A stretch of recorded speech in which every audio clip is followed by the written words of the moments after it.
सोनपुर की वो शांत रात, जहां आंगन में खाट पर दादाजी बैठे हैं। उनके तीनों पोते पोतियां रामू, गीता और सुमन भी वहां थे। लालटेन की हल्की रोशनी में बच्चे टकटकी लगाकर दादाजी की तरफ देख रहे हैं। आज उससे भी डरावनी सुनाओ। लेकिन दादाजी, सच सच बताना, आप जब छोटे थे तब क्या सच में भूत प्रेत मिलते थे? अरे बच्चों, हमारे जमाने के किस्से अलग होते थे। आजकल के लोग हंसते हैं इन बातों पर, लेकिन उस वक्त सोनपुर के लोग इन चीजों से डरते थे। आज मैं तुम्हें एक ऐसा किस्सा सुनाऊंगा जो मेरे जमाने में सोनपुर का सबसे मशहूर किस्सा हुआ करता था। कौन सा किस्सा दादाजी? किस्सा उस भूतिया रास्ते का है जो सोनपुर के बाहर खेतों के बीच से होकर एक लंबा सुनसान रास्ता निकलता था। दिन में तो लोग उस रास्ते से गुजर जाते थे, लेकिन रात को उस रास्ते पर पैदल चलने की किसी की हिम्मत नहीं होती थी। क्यों दादाजी, उस रास्ते पर ऐसा क्या था? लोग कहते थे रात ढलते ही उस रास्ते पर कोई दिखता था, ना इंसान ना जानवर, बल्कि कुछ ऐसा जो इंसान का रूप तो लेता था मगर इंसान कभी था ही नहीं। ये किस्सा बहुत पुराना है, जब मैं भी तुम्हारी उम्र का था। सोनपुर में हर किसी की जुबान पर इस रास्ते की चर्चा रहती थी। जो भी उस रास्ते पर रात में गया वो कभी वैसा लौटकर नहीं आया। किसी की आंखें हमेशा के लिए सुनी सुनी रह गईं, किसी का दिमाग खराब हो गया और कुछ तो कभी लौटे ही नहीं। दादाजी, आप उस रास्ते पर गए थे क्या? हाँ, गया था, और जो मैंने उस रास्ते पर देखा था वह मैं आज तक नहीं भूल पाया हूं। बात बहुत पुरानी है, उस समय मैं भी तुम्हारी तरह छोटा ही था। सोनपुर के बाहर खेतों के बीच से एक लंबा सुनसान रास्ता जाता था। दिन में लोग उसी से होकर कस्बे तक पहुंचते थे, लेकिन रात में कोई उस रास्ते की तरफ नजर भी नहीं डालता था।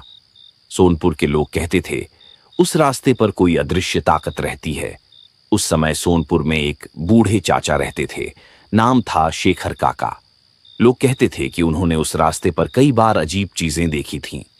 शेखर काका हर किसी को समझाते रात में उस रास्ते पर मत जाना, वहां कोई परछाई घूमती है।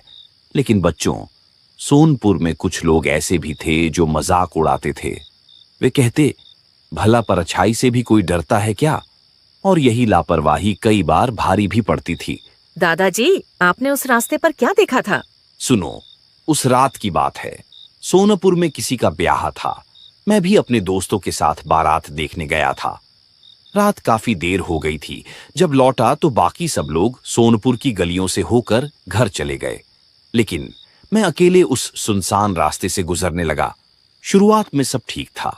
चांदनी हल्की हल्की फैली थी।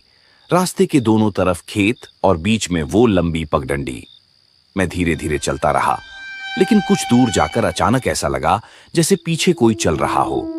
मैंने सोचा शायद मेरा वहम है, लेकिन बच्चों, जब मैंने कदम तेज किए तो पीछे से भी किसी के कदमों की आवाज तेज हो गई, जैसे कोई बिल्कुल मेरे पीछे पीछे चल रहा हो। मेरे रोंगटे खड़े हो गए। मैंने हिम्मत करके पीछे मुड़कर देखा, लेकिन वहां कोई नहीं था, सिर्फ खाली रास्ता और खेतों में खामोशी। मैंने सोचा शायद मेरा भ्रम है। मैंने फिर चलना शुरू किया, लेकिन बच्चों, कुछ ही कदम आगे बढ़ा था कि सड़क के किनारे एक औरत खड़ी दिखी। औरत? कौन थी वो? औरत अजीब थी, सफेद कपड़ों में थी, चेहरा उसके बालों से ढका हुआ। वह चुपचाप रास्ते के किनारे खड़ी थी, जैसे मेरी राह देख रही हो। मैंने सोचा शायद सोनपुर की कोई औरत होगी, लेकिन बच्चों, रात के उस वक्त कोई अकेला वहां क्या कर रहा होगा? मैंने नजरें झुकाकर चलना शुरू किया, लेकिन जैसे जैसे मैं पास पहुंच रहा था मुझे साफ सुनाई दे रहा था। वह औरत हल्की हल्की हंस रही थी। उसकी हंसी इंसानी नहीं लग रही थी। बच्चों की सांसें तेज हो जाती हैं। मैंने हिम्मत करके दोबारा उसकी तरफ देखा, और बच्चों, वह औरत अब मेरे सामने खड़ी थी। वह वही रात थी जब मैंने पहली बार उस सनसनीखेज भूतिया रास्ते की असली सच्चाई देखी। वह औरत अब मेरे बिल्कुल सामने थी। उसका चेहरा बालों से ढका हुआ था, लेकिन उन बालों के बीच से उसकी आंखें चमक रही थीं, ऐसी आंखें जिनमें इंसानियत का नामो निशान नहीं था।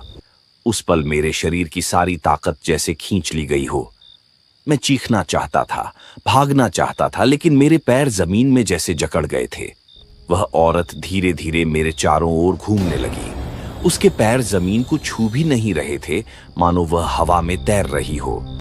और बच्चे, जब वह घूमते हुए मेरे कान के पास आई तो उसने बहुत धीमी आवाज में कहा, क्यों आया है इस रास्ते पर? उसकी आवाज ऐसी थी जैसे किसी टूटी हुई बांसुरी से हवा निकल रही हो। मैंने साहस जुटाकर कहा, मैं तो बस घर जा रहा हूं। इतना कहते ही वह औरत धक्का मारकर हंसने लगी। उसकी हंसी सुनसान खेतों में गूंजने लगी। ऐसा लगा जैसे पूरा रास्ता उसी की हंसी से भर गया हो। और फिर उसने अचानक अपना चेहरा उठाया, जो उसका चेहरा इंसानी नहीं था। आंखें लाल अंगारों की तरह चमक रही थीं, नाक की जगह एक काली गर्दी और होंठों से खून टपक रहा था। मैंने जैसे ही देखा, मेरी रूह कांप गई। मैंने हिम्मत करके पीछे हटना चाहा, लेकिन जैसे ही मैंने कदम बढ़ाया, वह औरत हवा में उछली और मेरे ठीक सामने आ गई। अब उसके और मेरे बीच जरा सा भी फासला नहीं था। उसकी सांस मेरे चेहरे पर पड़ रही थी। वह सांस इतनी ठंडी थी मानो कोई बर्फ की सिल्ली मेरे गले पर रख दे। उसने मेरी आंखों में झांक कर कहा, अब तू भी यही रुकेगा, हमेशा हमेशा के लिए? मैंने जमीन पर गिर पड़ा। वह औरत अपने लंबे हाथ फैलाकर देखते ही देखते धुएं की तरह हवा में गायब हो गई। लालटेन अचानक स्थिर हो गई। सन्नाटा छा गया। मैं वहीं जमीन पर कुछ देर तक पड़ा रहा। जब होश आया तो मैं घबरा कर भागते हुए सोनपुर पहुंचा। उस दिन के बाद से मैंने कसम खाई थी कि कभी उस रास्ते से रात में नहीं जाऊंगा। सोनपुर के बड़े बुजुर्ग कहते थे, वह औरत कोई आम औरत नहीं, बल्कि उस रास्ते की रूह थी, जिसे जो अकेला दिखे उसकी जान लेने निकल पड़ती थी। यह किस्सा सिर्फ मेरा नहीं है। सोनपुर के और भी लोग उस रास्ते पर अजीब अजीब चीजें देख चुके हैं। बच्चों, मैंने तो उस औरत का सामना किया ही था, लेकिन वह अकेली घटना नहीं थी। हमारे सोनपुर में और भी लोगों ने उस रास्ते पर अजीब अजीब चीजें देखी हैं। आज मैं तुम्हें उनमें से 2 किस्से सुनाता हूं। सुनने की हिम्मत है ना?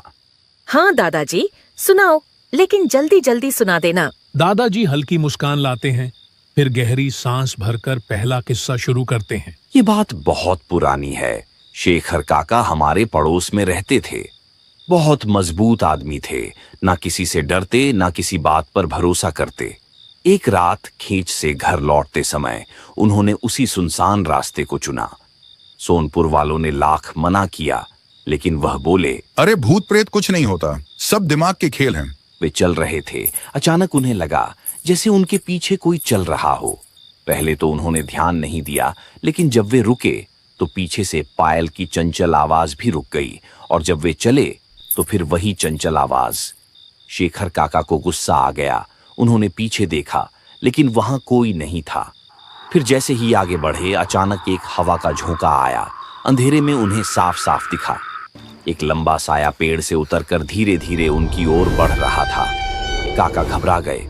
उन्होंने दौड़ने की कोशिश की, लेकिन पैर भारी हो गए।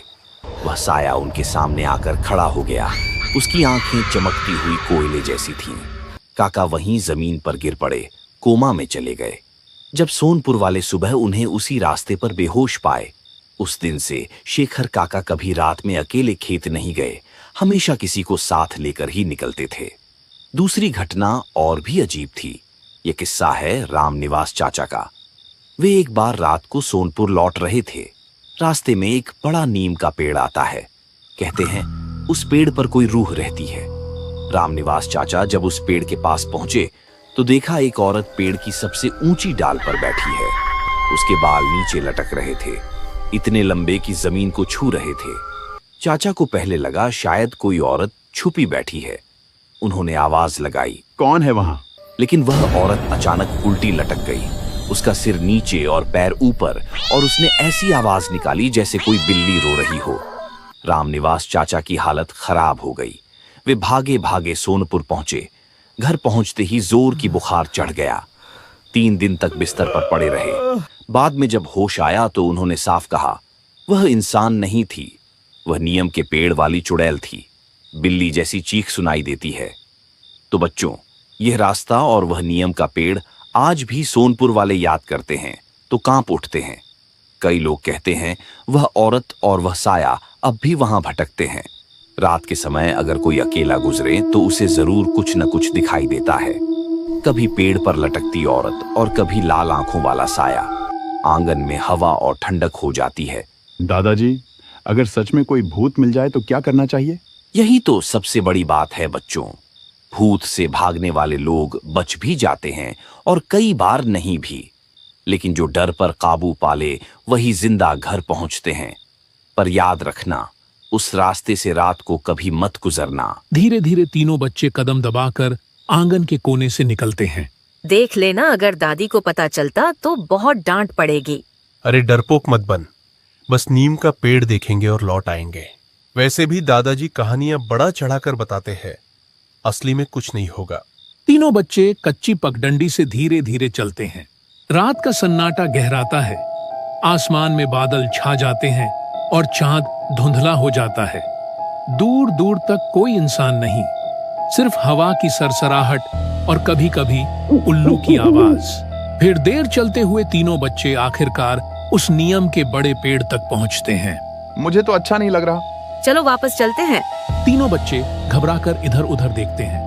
पायल की आवाज तेज होती जाती है, जैसे कोई उनके चारों तरफ घूम रहा हो।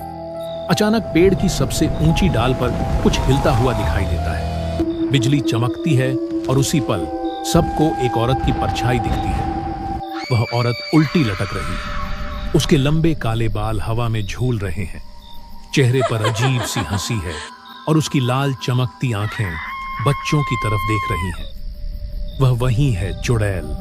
उसकी आवाज बिल्ली जैसी, लेकिन और भी खौफनाक।